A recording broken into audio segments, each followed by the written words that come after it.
Good day! This is Teacher Rowan. I'll be your guide in exploring Google Apps for education, for teaching and learning. In Google for Education, teachers can connect and collaborate easily while staying on task. It gives teachers the freedom to spend more time personalizing the learning experience and less time managing it. Students can learn essential skills such as 21st century problem solving, which they can use it in their future careers.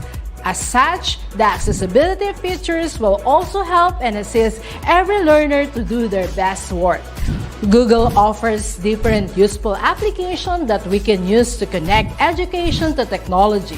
This will help our teachers as a 21st century educators to innovate and find ways on how to make teaching and learning more exciting, engaging, effective, and flexible to the demands of the society.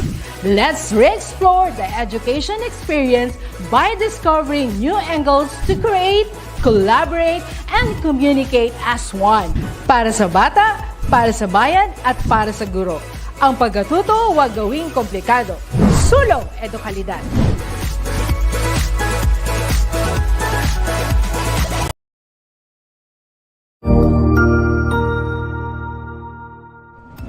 Magandang araw, Sir Wilbur po, at your service.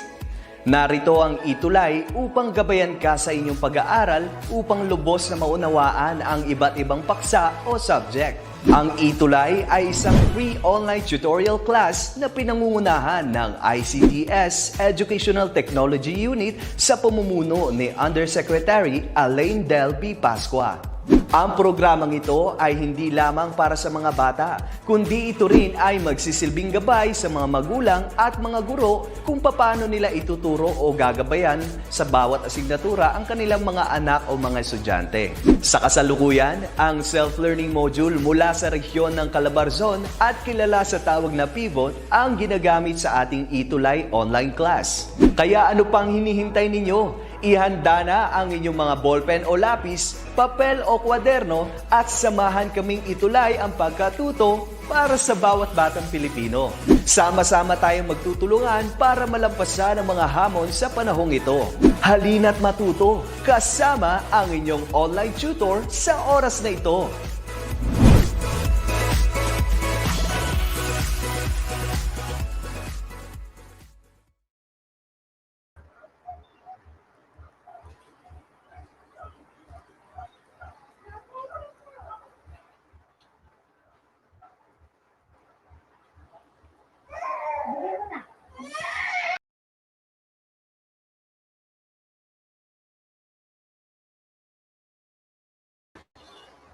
All right.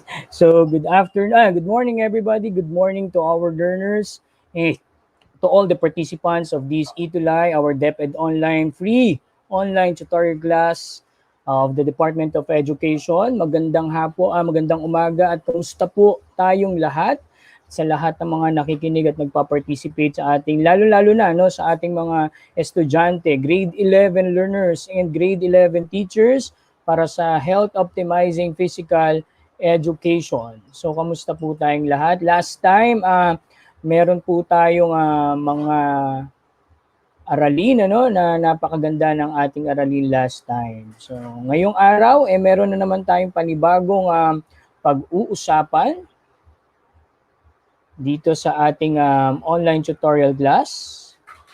At ano nga ba itong pag-uusapan natin? Napakaganda ng ating usapin.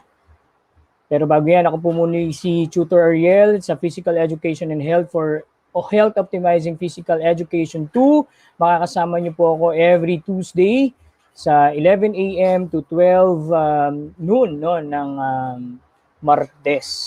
At tayo ay live na napapanood sa DepEd Philippines, DepEd Philippines YouTube channel, DepEd TV YouTube channel, DepEd Edtech Unit YouTube channel, at syempre sa ating mga Facebook pages. Today, we are going to discuss about the proper etiquette and safety in the use of facilities and equipment. So, lalo na sa mga nag-workout, sa bahay man, o dun sa gym, ito ay mahalaga nating pag-uusapan, no? Ayan. So, tayo ay nasa quarter 4, so week 2 to 3. So at the end of this module, you should be able to first define etiquette. Ano nga ba itong etiquette na to, no?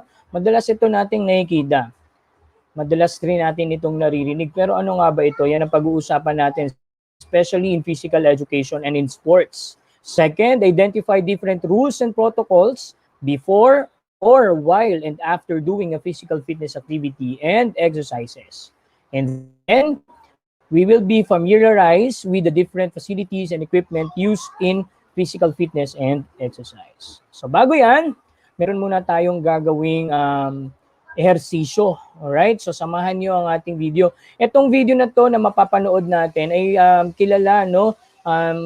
Kilalang kilala pagdating sa larangan ng sports. Award-winning, talagang napakahusay at hinahangaan ng lahat pagdating sa volleyball at sa iba pang sports. Andito, kasama natin si Ma'am Eliza Valdez at si Sir Japoy.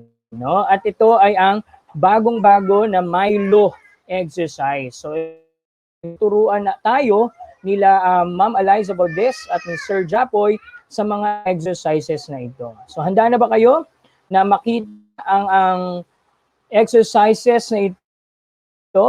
So, thank you for watching. Rona Escobilla Moreno from KES. And then Razel Joy Sandomon, RJ Valdez, Grade 2 Antagan Primary School, Santo Tomas District. Thank you for watching. I-share pa natin ang ating video lessons na ito today para mas marami pa po tayong maturuan. Alright? So handa na ba kayo na makita ang exercise ng ating mga hinahangaang atleta ng Pilipinas? Okay? So narito na po sila. Director, I hope na meron tayong audio, paki-PM lang or message lang po ako.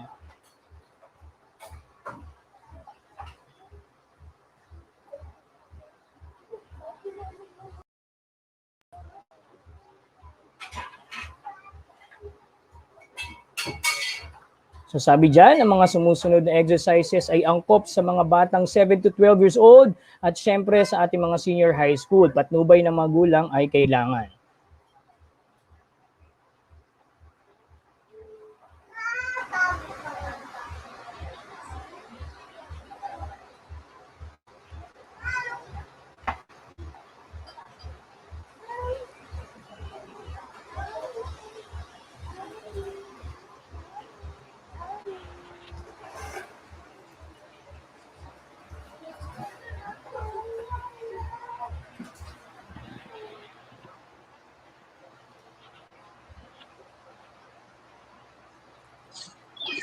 Hello, Sir Ariel.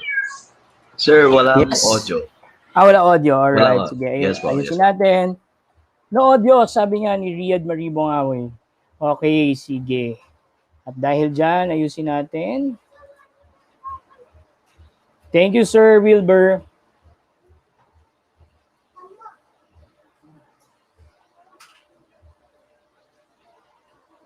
Ito na lang ang ating ipalabas. Okay, meron na po sana. Sabayan niyo po ako, sasabayan ko rin po sila. Sir Wilbur, kindly check ha. Ayun, meron na. I'm Coach Eliza Valdez and welcome to Champion Heaven, PE at Home. Kasama ko po ngayon si Coach Japoy Lizardo. Hello dads, moms, and kids! I-ready na natin ang mga young champions for this class. Ang PE lesson natin ngayon ay circuit exercises. Ito ay sunod-sunod na medium to high intensity exercises in a short period of time. Bago gawin ang exercises, make sure na wala tayong sakit. At kapag masyado ng pagod, stop muna at magpahinga. At make sure na clear and safe ang exercise area. Ang gagawin natin ay 4 na exercises to train your speed, agility, strength, and power para lumakas ang katawan. Ayon sa research, kapag physically active ang bata, mas focused ang isipan. Mas maganda ang performance sa academics. Kapag active ang katawan, active ang isipan. Ready?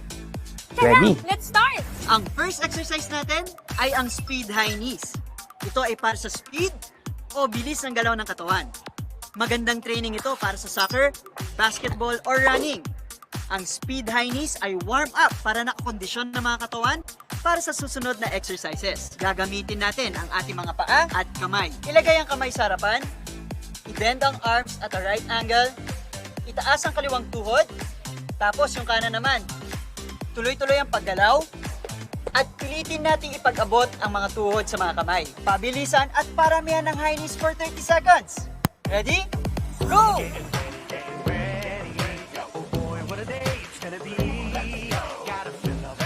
So, keep going. Kaya yan.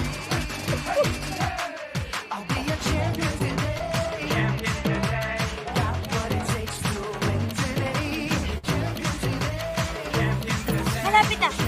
Come on. 5, 4, 3, 2, and 1. Alright. Ayan, ready na tayo for the next exercise. Ang second exercise natin ay ang agility hops. Ito ay para sa agility or quick reaction ng galaw. Nakakatulong ito sa mga naglalaro ng sports na may vertical movements gaya ng volleyball at basketball. Gagamitin natin ang feet, legs, and hips. Sundin ang command. Pag sinabing side to side, hop tayo from the right side to the left side. Pag sinabing back and forth, hop tayo paatras at pasulong.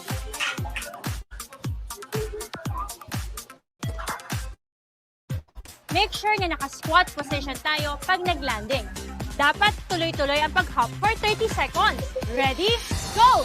Back and forth. Side to side. Side to side. Back and forth. Side to side. Side to side. Let's go! Back and forth. Back and forth. Side to side. Back and forth. Back and forth. Side to side. Side to side. Back and forth. Back and forth. Side to side. Side to side. Back and forth. You're done. Ang saya, di ba? Ang Sabayan third niyo ako, exercise ha? natin ay ang strength push-ups. Ito ay para sa strength o lakas ng muscles at bones. Magandang training ito para sa mga sport gaya ng tennis at martial arts. Bago magsimula, kumuha ng towel. Tiklopin at ilagay sa ilalim ng tuhod. Dumapa sa sahig at ipwesto ang mga kamay sa sahig at tagiliran ng dibdib. Itaas ang paa na parang nakaluhod ang tuhod. Now, push your body up and down from the knees. Dapat diretso ang katawan mula tuhod hanggang ulo. Panatilihing diretso ang likod sa exercise na ito. Padamihan ang push-up sa loob ng 30 seconds. Ready? Go! I'll be a champion today. Champion today. Champion, champion every day.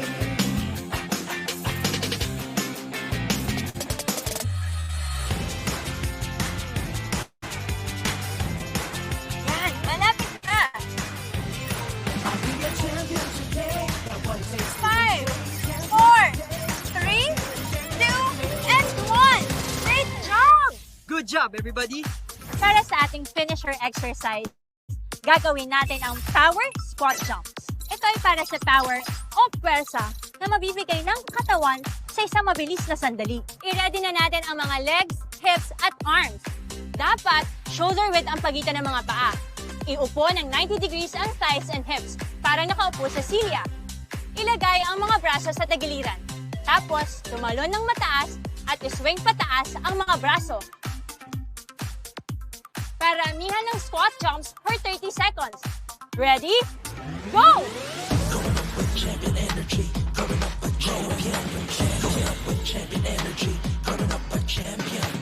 Kaya yan!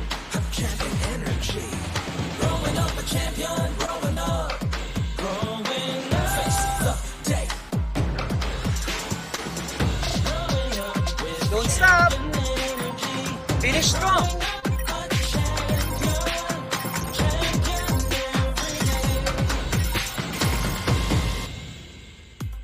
Whew! Panalo! Good job, champs! That's it, kids, moms, and dads. Palakpakan tayo dahil champion ang PE session natin today! After those exercises, nakakondisyon na tayo para mag-aral. Dahil kapag active ang katawan, active ang isipan. Thanks for the great PE class, Coach Japoy. Thanks, Coach Eliza, and good job! Goodbye, everyone, and see you again tomorrow on Champion Habit PE at Home! Ingat po kayo!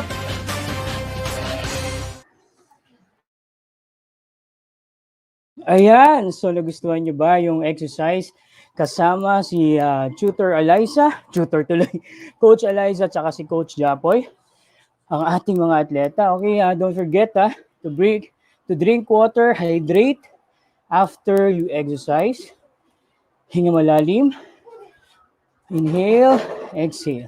Okay, kung nagustuhan nyo ang ating video sa ating mga teachers at sa ating mga estudyante, pwedeng-pwede nyo itong makuha, no? Pwedeng-pwede nyo ma-download at pwedeng-pwede nyo sabayan anytime si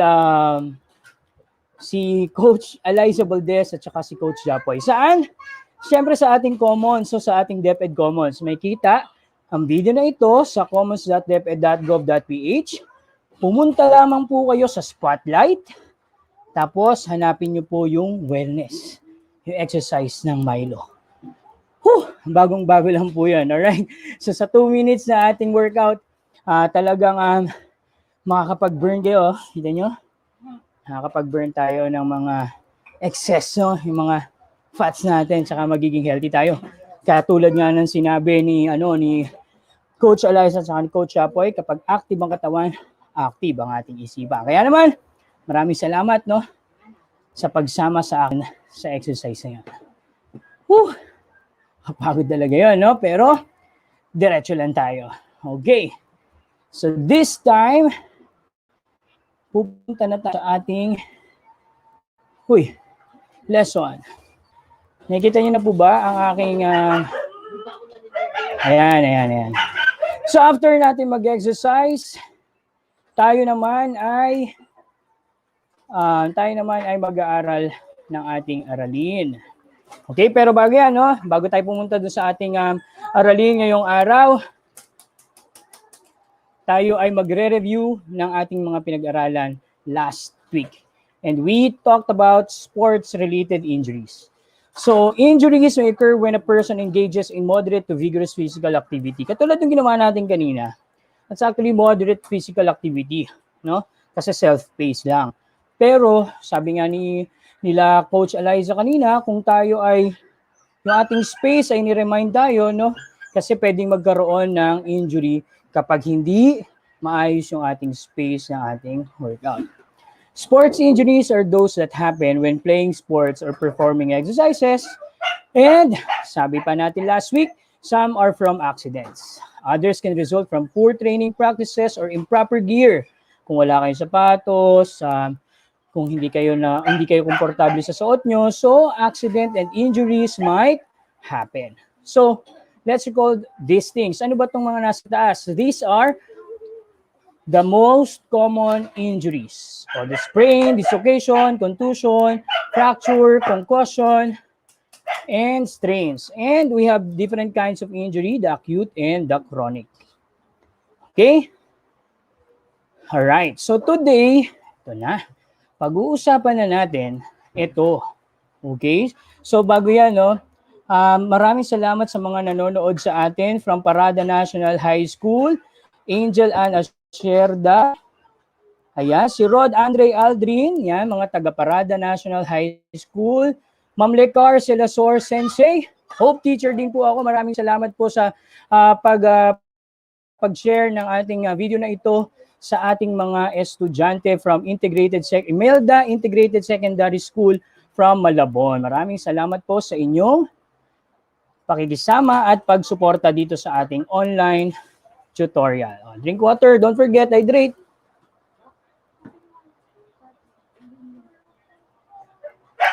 Sarap ng tubig, no? Importante yan. Alright. What are these etiquette in physical education? It is very important to have governing rule. Governing rule, ibig sabihin ito yung mga dapat sinusunod that is implemented for everyone so that a harmonious relationship is built in with one another. Can you imagine yung isang event na wala tayong sinusunod na mga rules, no? Na governing rule. What if you're playing basketball na walang rules? Ibig sabihin kahit ilang player sa isang team pwede. Kahit manakit pwede. Magkakaroon ba tayo ng maayos na relasyon sa kapwa natin, sa kakampi man o sa ating kalaban? 'Di ba? Hindi. Kaya meron tayong governing rule that is implemented for everyone. Okay? Without it, society would show impatience and lack of respect for one another, which may lead to disobedience, cheating, dishonesty, and insult. Napakagulo kapag wala tayong governing rule sa paglalaro ng kahit anong sports. Alright? Okay. So let's talk about etiquette. In Merriam-Webster.com, it is said that the rules indicating the proper and polite way to behave.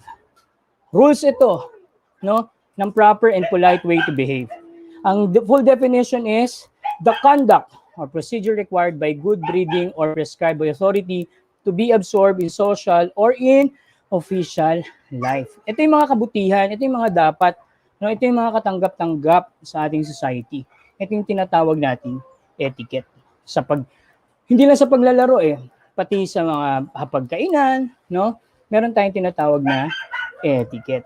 Kaya nga minsan, pag naririnig nyo, wala kayong breeding. Ibig sabihin nun, hindi maganda o hindi kaaya-aya yung inyong ipinapakita. So etiquette is something that is nice to see and that is nice to be observed. Okay? Okay, next. Okay, so before we start with the proper lesson natin, are you agree or disagree with this statement? Comment lang po, no, kung kayo ay agree or disagree with this statement. Let's start with number 1. Treat others the way you would like to be treated. Do you agree with that? Sagot lang po kayo, no? Just write number 1 if you agree, no? 1 if you agree. Write nyo muna, no? I-type nyo muna kung anong number before your answer. Again, in number 1, treat others the way you would like to be treated. Sabi ni Riyad Marie Bonghanoy, I agree siya doon. Okay? Siguro naman, no, lahat naman ay mag-a-agree dyan. Kung gusto mo na ikaw ay respeto, you should respect others. Kung gusto mo na kayo ay maglaro ng maayos, yung kakampi mo ay hindi ka dayaan, so dapat hindi ka rin nandadaya. Diba? So that is very important and that's very basic, I think. Okay, for number 2, try to win by cheating.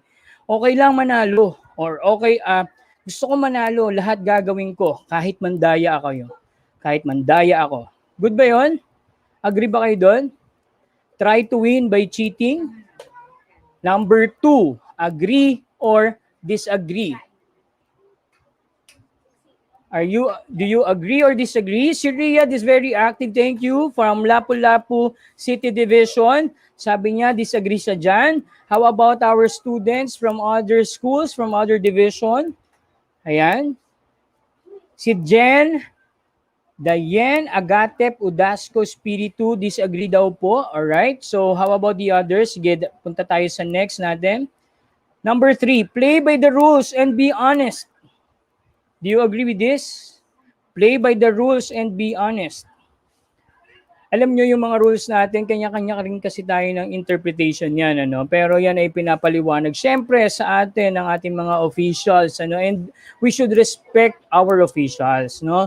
Kapag tayo ay naglalaro ng iba't ibang sports, lalo na kung ito ay competition, we have to play by the rules and we have to be honest because alam po yan ng ating mga officials.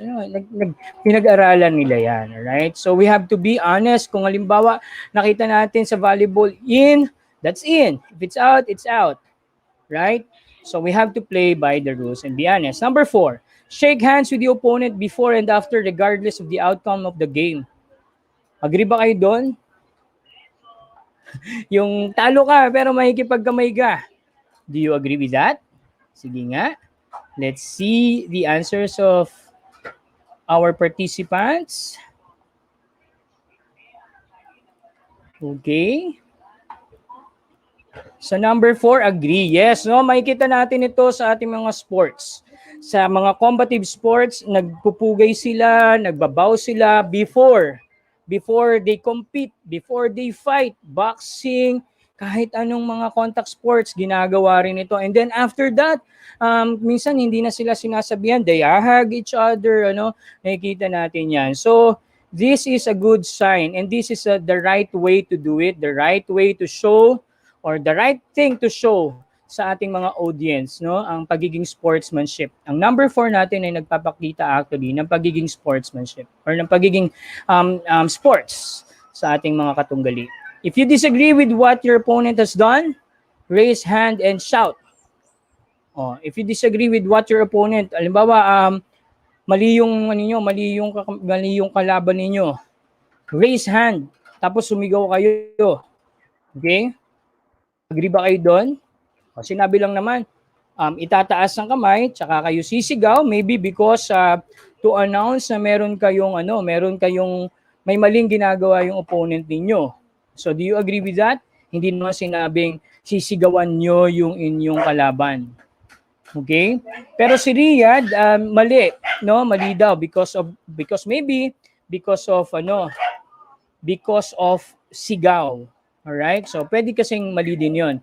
You know? Pero ang aking interpretation dito sa number 5, class, this is agreeable para sa akin. No? Kapag hindi ako agree dun sa aking opponent, itataas ko yung aking kamay and maybe because kaya ako sisigaw or magsha-shout, is that para ma-call yung attention ng aking officials, coaches, 'di ba? So pwede kong gawin 'yon. All right? So pwede ring disagree because hindi tama na tayo ay sumigaw. Okay? So madadaan 'yan sabi nga sa mahinahong usapan. All right? So let's have the number 6. Number 6. Do you agree or disagree? Stay hydrated whenever you're doing activities. Hydrated. Whenever you do an activity, kailangan ba hydrated tayo sa number 6? Do you agree with that? Siyempre, agree tayo dyan. Ano? Okay, agree tayo dyan. Kailangan yun. Okay? So, number 6 is agree ang sagot. Okay, number 7. If you are experiencing pain in an activity or exercise, halimbawa nasaktan kayo, merong masakit, continue because it's part of an exercise. Masakit na, talagang namimilipit ka na, kailangan ba na ipagpatuloy pa yung ginagawa ninyo dahil naniniwala kayo na part yan ng exercise? Or tama na muna, rest because your body is there is a need of the body to relax, to regain, para ma-check up yung sarili. Ano sa palagay ninyo? Tuloy lang ang laban kahit meron ng nararamdaman? O kailangan na muna magpahinga para ma-check kung kaya pa talaga or hindi na? Yan, yung number 7, ang sagot natin dyan. Hi, Ma'am Nelly Villanueva. Good morning po at maraming salamat sa pakikinig. Ada Weir, maraming salamat. Alright, so sa number 7, ano po ang ating sagot dyan? Is that, do you agree with that or disagree sa number 7? Sige, tingnan natin. If you will ask me, syempre, I agree. I disagree rather. I will not continue. I have to keep myself check muna kung kaya ko pa ba yung sakit. Alright? Wala namang ibang nakakaramdam ng sakit kasi may rate, no? Kapag yan ay masyado na masakit and you really cannot continue with what you're doing, stop muna and relax and then have a self-check or ask somebody to check muna yung sarili nyo kasi baka mamaya ang paggalaw ninyo ay mas lalo pang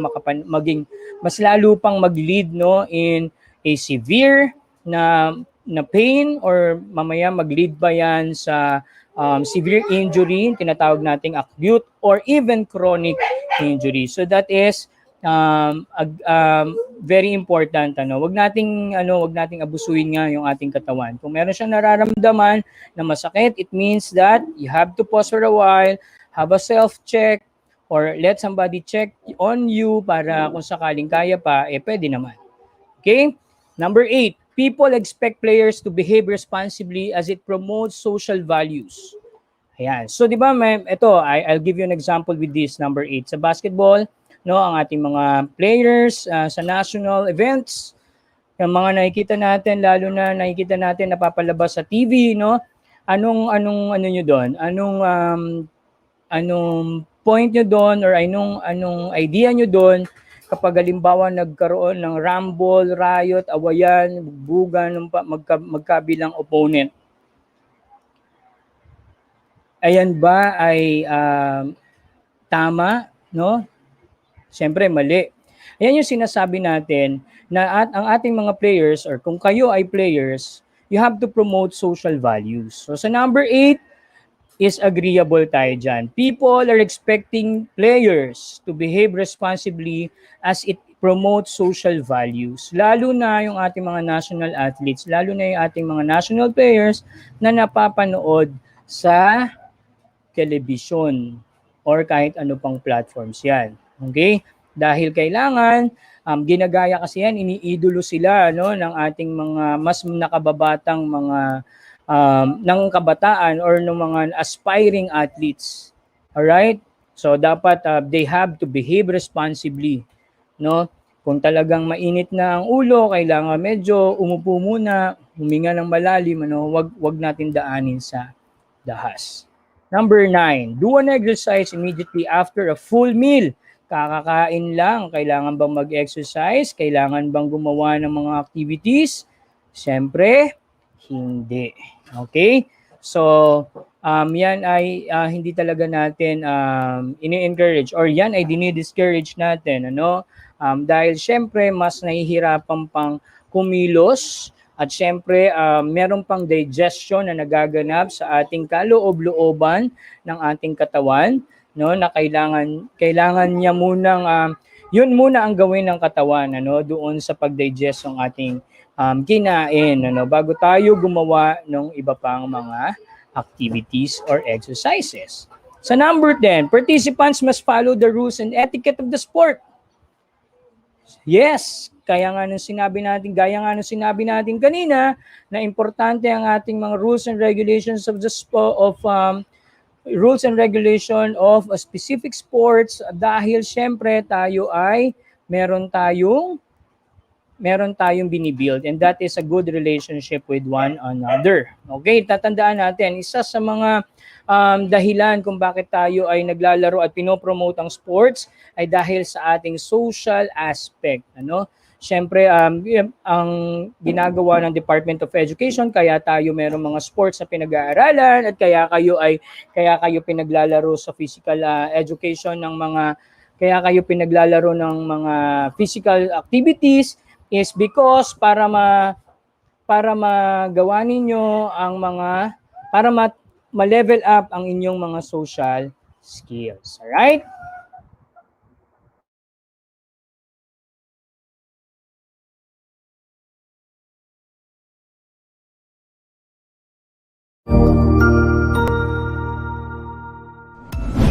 Sigurado ako na marami ka na namang natutuhan sa ating ETUlay tutorial session ngayong araw.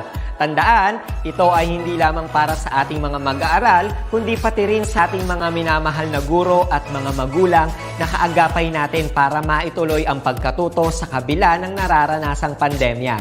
Patuloy ding sumubaybay sa DepEd TV para sa mga araling ginawang video episodes. Mapapanood ito mula Lunes hanggang Sabado, alas 7 ng umaga hanggang alas 7 ng gabi sa inyong mga telebisyon.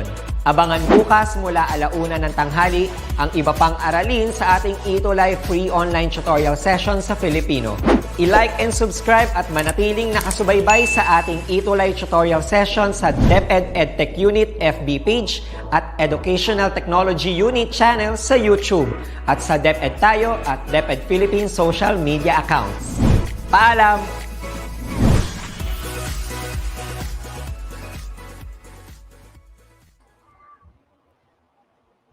Alright, so nagbabalik tayo. So these are the things that we might agree or disagree, no? Pero ito yung karamihan dito ay pamantayan kung paano tayo magbe-behave pagdating sa larangan ng sports, pagdating sa ating physical education activities or even sa ating pag-workout, sa ating exercises. Alright? So marami sumagot, no, ng mga nagpapakita ng kabutihan sa kapwa. Alright? So let's have the next one.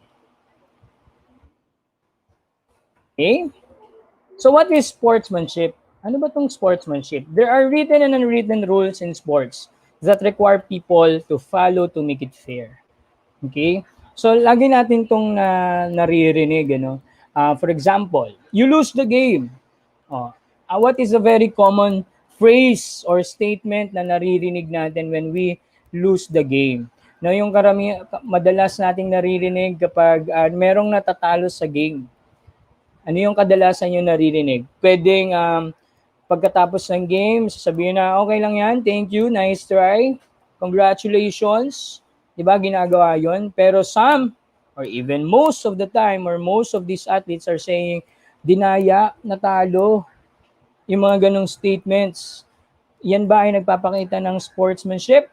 Of course not. Alright? So, yung pag nakarinig tayo ng words na dinaya, yan ay nagpapakita ng hindi pagiging sports. Okay? So, kailangan lagi tayo nandoon sa ating etiquette or sa pamantayan na ito ay nilaro natin fairly.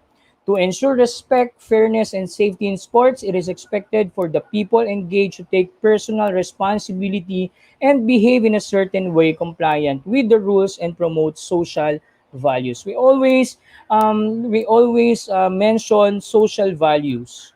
Okay? So dahil ito ay importante. Sa ating sports, sa sports kasi mapapakita natin ito madalas. Okay?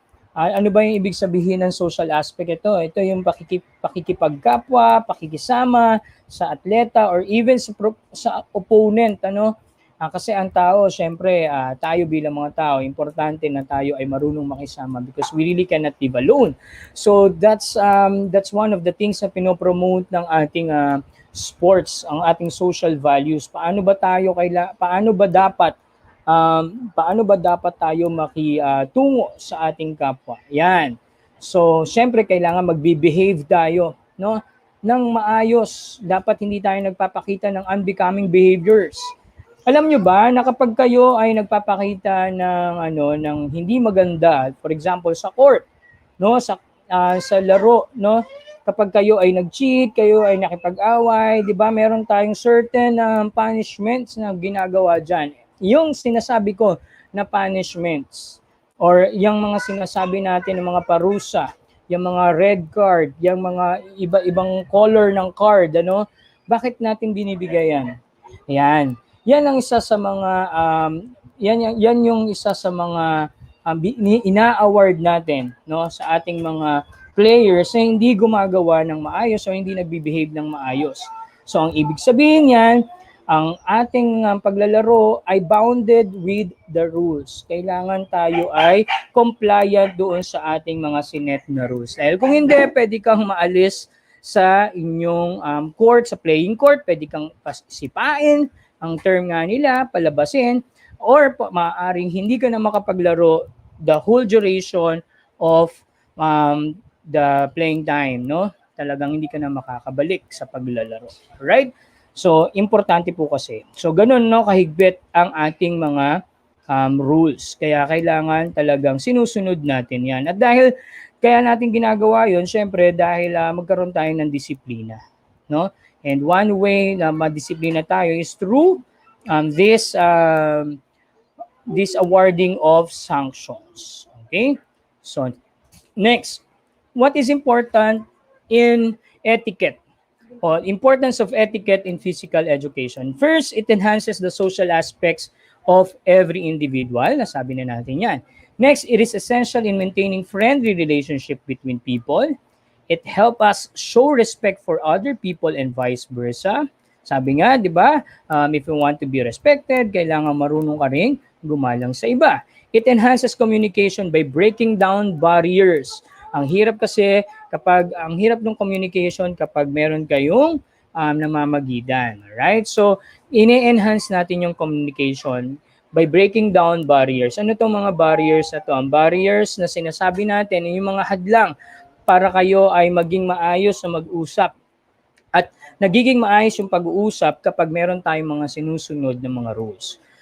Next, it protects the feelings of others. Okay? Dapat naman talaga maging sensitive tayo, no, sa maaaring maramdaman ng ating kapwa. Next, it helps you feel good about others and yourself. Diba? You will feel confident, no, kapag kayo ay nakakagawa ng maganda sa inyong kapwa. While doing your best, it encourages others to also do their best. Kapag nakikita na ikaw ay, wow, ang husay naman ng tao na yon, ng player na yon, gagayahin ka nung nakakapanood sa inyo at sasabihin nun, kung kaya niya, magiging kaya ko rin. And you will, kumbaga, you're setting yourself as a role model, kaya naman yung iba, pinaguhusayan din talaga. Right? So, that's very important. Next, let's move on to the protocols or etiquette before, during, and after physical activity. Okay, itong mga usapin na physical activity na to, hindi ito yung pag-workout lang, hindi ito yung sa sports lang, ano? Ito yung kahit ano pa yung mga ginagawa natin, no? Na may kinalaman sa paggalaw ng ating katawan. Ito yung sinasabi nating physical activity, yung paggawa ng household chores, yung kahit yung mga simpleng bagay na ginagawa natin sa tahanan, yan ay maaari nating ma-include as physical activity. Here are some tips to stay safe during and after an exercise. Number 1, wear comfortable clothing. Kailangan kayo ay komportable, nakakagalaw ng maayos, walang masakit kapag ginala, walang mapakiramdam nyo mapupunit. Alright? So, kailangan kailangan wear comfortable clothing. Choose your shoes and equipment properly, and remember if it is right for the activity. No, halimbawa kayo ay magbabike, ano ba dapat ang tamang suot lalo na kung kayo ay malayuan ng pagbabike, right? Depende rin sa weather, no. So dapat ang ating isusuot ay based doon sa ating gagawing activity or sa panahon. Okay, next. Use an appropriate gear for the activity. It will help you to be safe in doing the activity. For example, ngayon nagkayayaan kayo na maglaro ng softball, no? Kung pwede sa inyong lugar, kailangan meron kayong gloves, meron kayong headgear para protektado kayo. Because if not, malaki ang tsansa na kayo ay makasakit or masaktan masaktan or makasakit ng inyong kapwa. Next, this is very important, the third one, taking warm up and cool down before and after an activity. Why? Because it will lower the risk of strain and sprains or even other injuries. No, kailangan warm up to prepare your body, cool down para mag-gain ng katawan yung energy na nawala. Okay, so that is very important. Next, take appropriate breaks during the activity. Huwag yung katulad ng mga ginagawa nung pagkatapos ng isa, kailangan meron kayong breaks, for example 10 to 15 seconds, no, para makahinga ng maayos. All right? So yung ginawa natin kanina bago kayo pumunta sa susunod na activity na sinet ni Coach Alyssa at ni Coach Japoy, kailangan mga 10 seconds na in preparation or 15 seconds in preparations muna kayo. All right? Next, to give you some stamina, eat light food. But exercising immediately after full meal will affect your digestion. Yan, sinabi natin kanina.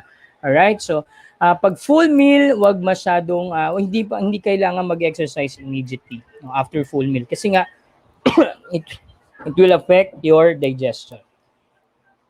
Okay, next is be hydrated. Kailangan uminom tayo ng tubig to replenish extra fluids before, during, and after physical activity, especially for prolonged exercises. So, inom ako tubig, excuse me.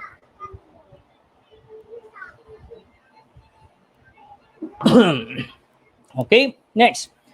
Beware of the weather and environmental conditions. Take it easier when doing an activity, especially when it's hot. At tulad ngayon, summer, meron tayong pinag-usapan 2 weeks ago regarding sa ating hypothermia. Tapos meron pa tayong dehydration. Huwag kayong masyadong mag-exercise sa labas. Okay? So kailangan be aware tayo of our weather and environmental conditions. Okay? Next, listen to your body. Nararamdaman ng katawan kung pagod ka, nararamdaman ng katawan kung may sakit ka. So, wag nating ipilit yung hindi niya pa kaya. Maybe our mind will tell you, kaya pa, but your body is telling you hindi na talaga. So you better stop the activity and seek medical advice as soon as possible when you are feeling unwell. That's the thing that I mentioned a while ago, right? So importante po yun. Okay? So thank you so much, Brian Aryan Basarte Imbong from Lapu-Lapu City Division. Good day, Region 7. Good day, everyone watching from Sulvec Integrated School, Ilocos Sur. Thank you so much. Jack Tenko, Christian Joseph Tenko, watching from Region 1 SDO, Ilocos Sur. Thank you so much, Lipit National High School. So thank you for these teachers and learners na nag-share ng ating lesson for this morning. Next, what are the proper etiquette and safety standards in facilities? We're talking about facilities. Kung kayo ay gumagamit or nakikigamit ng facilities ng iba, or even yung facility ninyo, alright, sa bahay o kahit sa inyong mga kapatid or relatives, ano ba yung proper etiquette? Yung pag kinuha mo ba yung dumbbells, iwan mo na lang? Bagsak mo yung gamit kasi hindi naman sa'yo, hindi naman ikaw gumastos. Is that proper? Of course not. Here are the etiquette. Sabi ko nga, ang etiquette ay yung proper manner, yung mga dapat nating taglayin, nakaaya-aya sa ating kapwa at sa iba at sa sarili mo mismo. Number 1, read the rules and regulations of the place. Meron yan. Meron mga nakasulat dyan kung paano gamitin, ilang minuto, kailangan bang ibalik, saan ibabalik, right? Kung kayo ay nag-i-smoke, saan ang smoking area, saan ang comfort room, you have to read the rules and regulations of the place. Kung ilang minuto ka lang, ilang oras ka lang, so we have to follow that. We have to obey with these rules and regulations. We must be knowledgeable in various rules inside the premises. If you have any questions, you must ask the information desk personnel or the person in charge. Huwag kayong magde-decide sa mga bagay sa loob ng isang private place na hindi naman ninyo pag-aari na gagawin nyo na kagad. Huwag kayong magde-decide ng sarili ninyo because we don't own the facility. And even if you own the facility, kailangan sinusunod natin yung naset na rules and regulation ng ating lugar. Second, maintain cleanliness and orderliness. Cleanliness is one basic etiquette we must observe at all times. Halimbawa, yung pinagpawisan na towel, sandos, ano ba siya dapat ilagay, right? Kung kumain ka ng candy, kung nagjo-chewing gum ka, saan mo nilagay yung chewing gum mo. So, kung pumunta ka, very basic itong rule na ito. Kung nadatnan mo ng malinis, iiwan mo malinis. Kalat mo, bit-bit mo. Okay? So, that's very basic. Next, be mindful to others. Be mindful to others kasi meron pang gagamit na iba, hindi lang naman ikaw. Always consider other people's time and space. Yung akala mo, solo mo yung pwesto, right? Yung dumbbells, akala mo sa'yo lang. May gagamit din na iba niyan. So you have to consider yung time din nila. Gusto rin nilang mag-workout, gusto rin nilang gumamit ng facility. For example, nag-rent kayo ng basketball court or even if hindi kayo nag-rent sa ating mga basketball court, kailangan po maging considerate tayo doon sa ibang tao. Meron kagamit din sila nung court or kung maganda, edi mag-usap kayo kung pwede kayong dalawa magsabay na maglaro, magkaroon kayo ng mini league, di mas maganda, 'di ba? Do not distract their activity. Alright? Halimbawa, natapos ka na, gusto mo babalik ka pa doon, mag-shooting ka pa, 'di ba? Ganun kadalasan sa mga public court. Halimbawa, nasa kabilang court pa sila. Yung iba nandito sa kabilang court, nagsushooting, may ginagawa, alright? So, kung yan ay official league, halimbawa may officials, anong usually ginagawa? Pinapaalis yan. Okay? Kasi hindi natin alam kung hanggang kailan matatapos yun, tapos babalik. Alright? So, makaka-distract ng activity yun. So, that is very basic. Again, dapat nating alalayan yung mga ganong kaugalian. Next, proper handling of equipment, sinabi na natin yan. Read the manual, yung ating mga treadmill, dumbbells, meron niyang mga guide. Next, be alert and aware on how to use the equipment. Okay? Yung mga lalo na kung hindi naman ninyo kaya, so you have to ask for someone na alalayan kayo. Okay? You must report it immediately kung merong mangsira, kung meron kayong na-encounter na problem. Okay? And then lastly, take good care of the equipment. You must maintain its standard and must be clean after use. Kasi kapag kayo yung may-ari ng mga pwesto na ito, ng mga equipment na ito, you wanted siyempre na ito ay binavalue din ng iba. Katulad ng pagbavalue ng may-ari. Diba? Kung ikaw nga yung may-ari ng pwesto, magsiset ka rin ng rules and regulations. Okay? And that ends our tutorial. Ako ay mapapanood nyo rin next Tuesday sa Music Grade 2. No, next Tuesday po yan. At meron din po tayong ETUlay for Alternative Learning System. Maraming salamat po sa ating mga taga-subaybay, sa mga nanood. At ulitin po natin, ini-invite namin po kayo na gamitin natin yung exercise nila Coach Liza Valdez and Coach Japoy na makikita nyo lamang po sa Commons, sa DepEd Commons, commons.deped.gov.ph. Ayan po nasa screen. Tapos puntahan nyo po ang Spotlight. Tapos makikita nyo po sa Spotlight yung ating wellness exercise. Yan po ay brought to us by Milo Philippines. Thank you so much for listening and attending our online tutorial class. See you again next week. Thank you, Sir Wilbur.